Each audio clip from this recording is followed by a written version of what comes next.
আজকের বিষয় স্কন্দ পুরাণের রেবা খণ্ডের ৭২ অধ্যায়।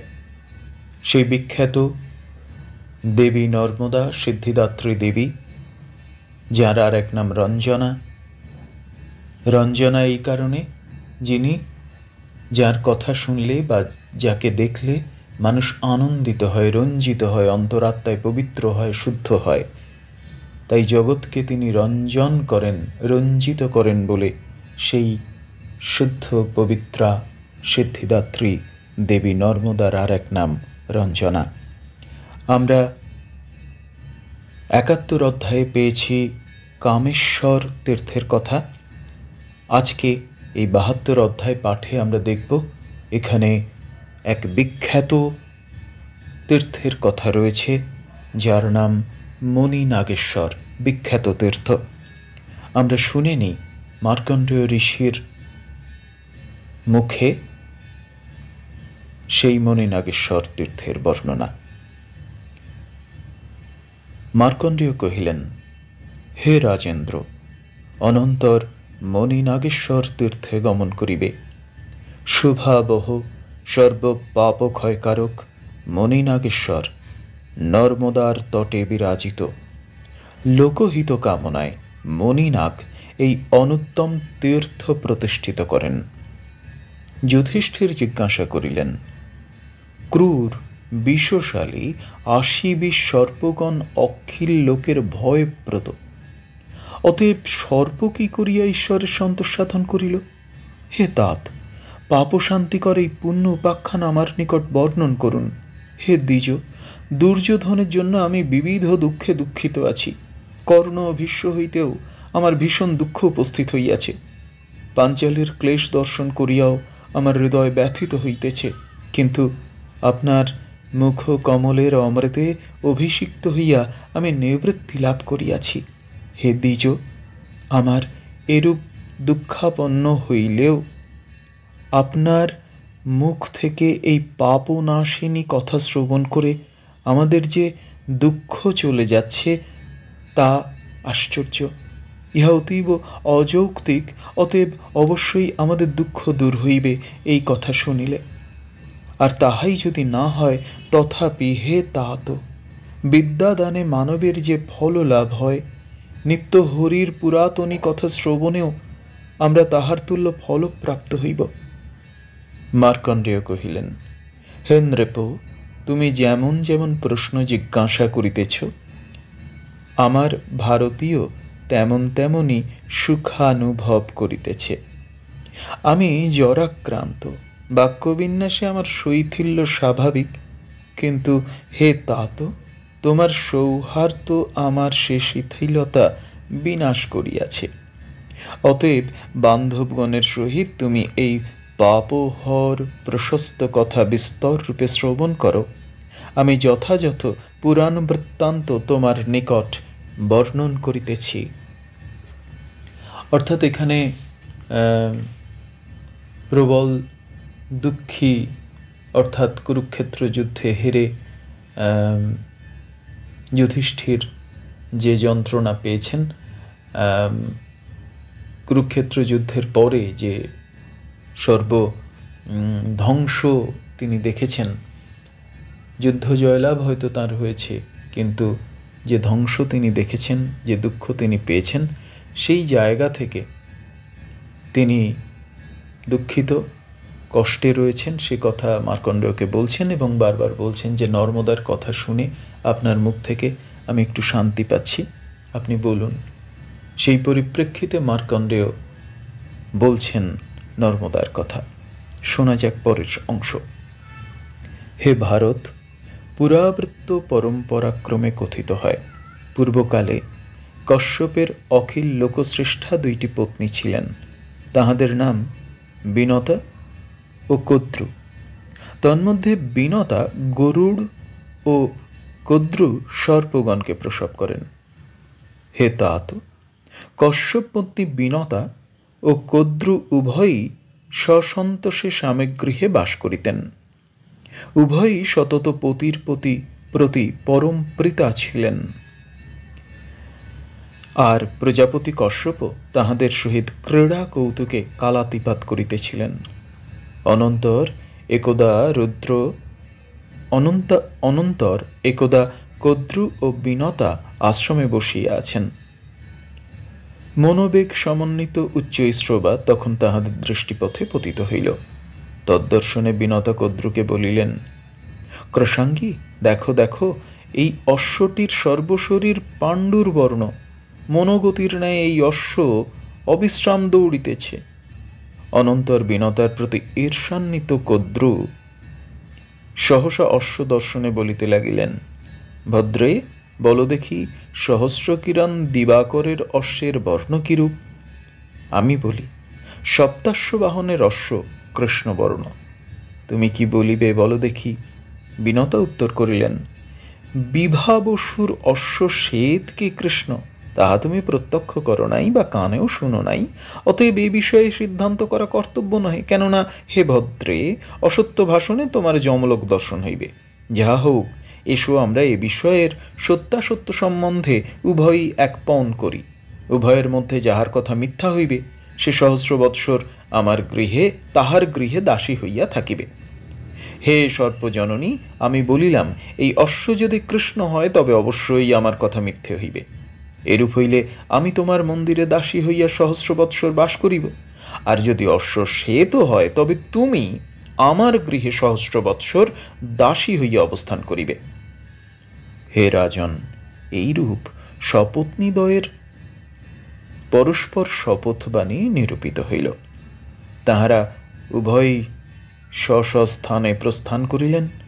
ক্রমে রাত্রি আসিল। বালা কদ্রু চিন্তিতা হইলেন। ক্রমে বান্ধবদিগের নিকট এই সংবাদ বিজ্ঞাপন করিলেন। তিনি পুত্রগণকে ডাকিয়া কহিলেন, পুত্রগণ, আমি স্বপত্নীর সহিত এইরূপ শপথবাণী করিয়াছি। হে পার্থ, কদ্রুপুত্রগণ মাতৃপণ শ্রবণ করিয়া হাহাকার করিয়া উঠিল। মনে মনে কহিল, বিভাবসুর অশ্ব নিঃসন্দেহে শ্বেত। জননী নিশ্চিতই বিনতার দাসী হইলেন। কেননা উচ্চৈশ্রবা হয় শ্বেতই হয়, পরন্তু কৃষ্ণ কখনোই হয় না। কদ্রু কহিলেন, পুত্রগণ, আমি যাহাতে বিনতার দাসী না হই তাহার উপায় চিন্তা করো। তোমরা সকলেই উচ্চশ্রৈবার প্রতি লোমকূপ প্রবিষ্ট হও, যাহাতে মুহূর্তমাত্র সেই অশ্ব কৃষ্ণকায় দৃষ্ট হয়। অন্তত তাহাও করো। বিনতা বড়ই সত্য গর্বিনী। তোমরা এইরূপ করিলে আমি ক্ষণকালের তরেও সেই তনঙ্গী বিনতাকে দাসী করিতে সমর্থ হইব। তারপর তোমরাও স্ব স্থানে গমন করিয়া সুখী হইতে পারিবে। সর্পগণ উত্তর করিল, মাতো, তুমি যেমন আমাদের লোকপূজিতা জননী, তদ্রূপ বিনতাও আমাদের মাতা। তাহাকে বঞ্চিত করা আমাদের কদাচ কর্তব্য নহে। মাতা, পিতৃপত্নী, বিমাতা, মাতামহী ও পিতামহী মন, বাক্য ও কর্ম দ্বারা ইহাদের হিতচরণ করা উচিত। অনন্তর সর্পগণের বাক্যে কদ্রু ক্রুদ্ধ হইলেন। তিনি কালানল তুল্য হইয়া পুত্রগণের প্রতি বলিতে লাগিলেন, ভূতলে যে সকল পণ্যগ আমার বাক্য প্রতিপালন না করিবে, বিনা বিচারেই তাহারা পাবক মুখে পতিত হইবে। অনন্তর ভুজঙ্গগণ জননীর বাক্যে কেহ উচ্চৈশ্রবার রোমে প্রবিষ্ট হইল, কেহ কদ্রুর শাপ ভয়ে ভীত হইয়া 10 দিকে পলায়ন করিল, কেহ জাহ্নবী জলে, কেহ সরস্বতী তয়ে, কেহ বা জলধিতলে লীন হইল, কেহ বিন্দুকন্দরে প্রবেশ করিল। হে নৃপ, ইহাদিগের মধ্যে মণিনাগ নর্মদা তীরে আশ্রয় লইল। অতএব আমরা দেখতে পেলাম যে মণিনাগ, সেই বিখ্যাত মণিনাগ, তিনি কিভাবে নর্মদা তটে এলেন তার কাহিনীটা আমরা এখানে দেখলাম। তার পিছনে 2 সতীন অর্থাৎ কদ্রু আর আরেকজন তাঁদের বিনতা, এই দুইয়ের দ্বন্দ্ব রয়েছে। সে নর্মদার উত্তর তীরের আশ্রয় লইয়া বিপুল দুশ্চর তপশ্চরণ করিতে লাগিল। হে পার্থ, মণিনাগ মাতৃশাপে ভীত হইয়া সতত অচ্ছেদ্য, অপ্রত্যক্ষ, বিনাশ ও উৎপত্তিহীন কামনাসন মহেশ্বরকে চিন্তা করিতে লাগিল। মণিনাগ কিঞ্চিদধিক শতবর্ষ আয়ু আহার করিয়া ১৫০ বৎসর দিবাকরের প্রতি নিশ্চল দৃষ্টি নিবদ্ধ রাখিয়া ত্রিপুরারির ধ্যানে নিরত রহিল। অনন্তর হর প্রসন্ন হইলেন। তিনি মণিনাগকে সম্বোধন করিয়া কহিলেন, হে মহাভাগ ভুজঙ্গম, সাধু সাধু, তুমি এক মহাসত্য, সন্দেহ নাই।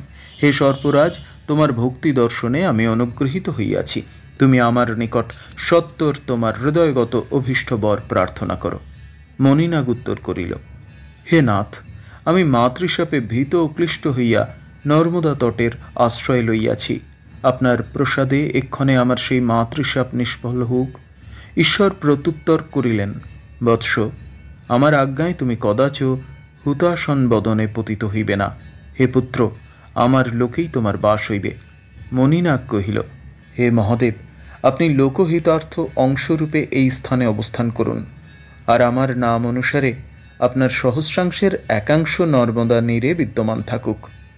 ঈশ্বর কহিলেন, হে পন্নগ, তুমি আমার আদেশে এই স্থানে এক অনুত্তম লিঙ্গ স্থাপন করো। দেবদেব মহাদেব মণিনাগকে এইরূপ কহিয়া উমার সহিত তথা হইতে অন্তর্হিত হইলেন। মার্কণ্ডেয় কহিলেন, হে পার্থ, যে সকল সূচি নিয়তাত্মা মানব এই মণিতীর্থে গমন করিয়া শুক্ল কৃষ্ণ উভয় পক্ষের পঞ্চমী, অষ্টমী ও চতুর্দশী তিথিতে মণিনাগেশ্বর লিঙ্গের সতত অর্চনা করে, যম তাহাদিগের উপর পতিত হয় না। এই তীর্থে যাহারা দধি, দুগ্ধ, ঘৃত ও মধু দ্বারা উমা দেহার্থধারী বিরূপাক্ষ মদনমোহন অঘাসুর নিষুদন দেবরুদ্রকে স্নান করায় এবং স্নান করাইয়া ভক্তিপূর্বক সেই পরমেশ্বরকে দর্শন করে, তাহা হইলে কলুষশূন্য হইয়া শিবলোকে গমন করিয়া থাকে। হে পার্থ, যে সকল লোক এই তীর্থে প্রেত উদ্দেশ্যে শ্রাদ্ধ দান করে, তাহাদের অনন্ত ফল লাভ হয়। যাহারা বেদ পাঠ ও বেদ চিন্তা করে, যাহারা স্ব পত্নীতে রত, মৃদু স্বভাব ও পরদার রহিত, যজনাদি ষটকর্ম নিরত, অশূদ্রগ্রাহী, সেই সকল দ্বিজই শ্রাদ্ধে যোগ্য বলিয়া নির্দিষ্ট হইয়াছেন। আর যাহারা খঞ্জ, দুর্ম, ক্লীব, কুশীদজীবী, কৃষি কর্ম নিরত, বিভিন্ন বৃত্তিপরায়ণ, হে পুত্র, কদাচ তাদৃশ দ্বিজকে শ্রাদ্ধ কার্যে নিযুক্ত করিবে না।